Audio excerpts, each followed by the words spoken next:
this is Jen from the Autism Helper. I've got a blog post out today talking about setting up independent work for younger students. So I teach K1 and 2. Most of my students this year are in kindergarten. We are working on skills such as matching letters. That is not yet an independent skill. However, almost all of my students know their colors. So this year I chose to color code my independent work. Previously, I had used this work system. If you've got older students or students who can match letters, this is a great choice. You write the student's name and then their work tasks here, and these correlate to the work task on the shelf. So remember that independent work should be previously mastered skills. These are things that students can do independently. So I have pulled task cards that are independent work for each student and put them in these bins right here. So as I pull out my red student's bin, these are all independent tasks specific for that student. I will show you those in just a second. Then down here, I've got independent adapted books. If you are like me, you need some errorless matching in your life and easy matching. We are loving these daily books. These are phenomenal. We will link these below for you.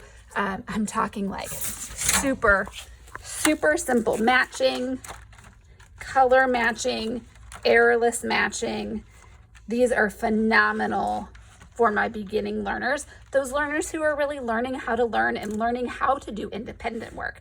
I mean, here we're just putting the people in the bank, so it's that simple task for them. So these are all aligned by color.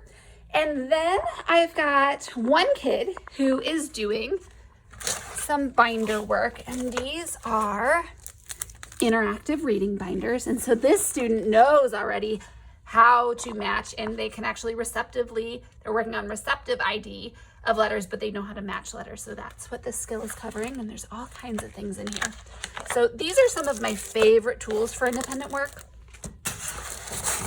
So I have those all on the shelf, color-coded and ready to go. So the next thing I have is this, and I just made this. This is really simple. It matches their color, and then I put a picture icon that matches what they're supposed to do.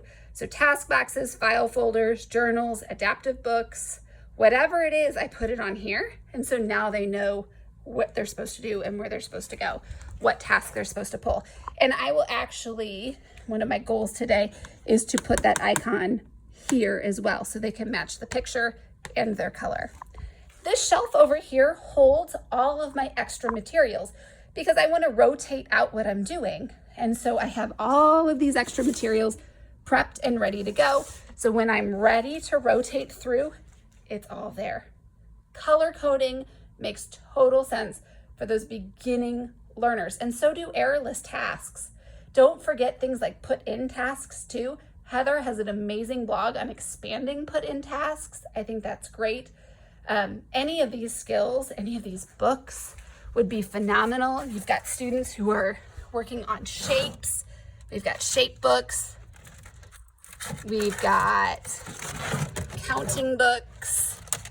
We have got, as you can see, I'm prepping multiple copies of things.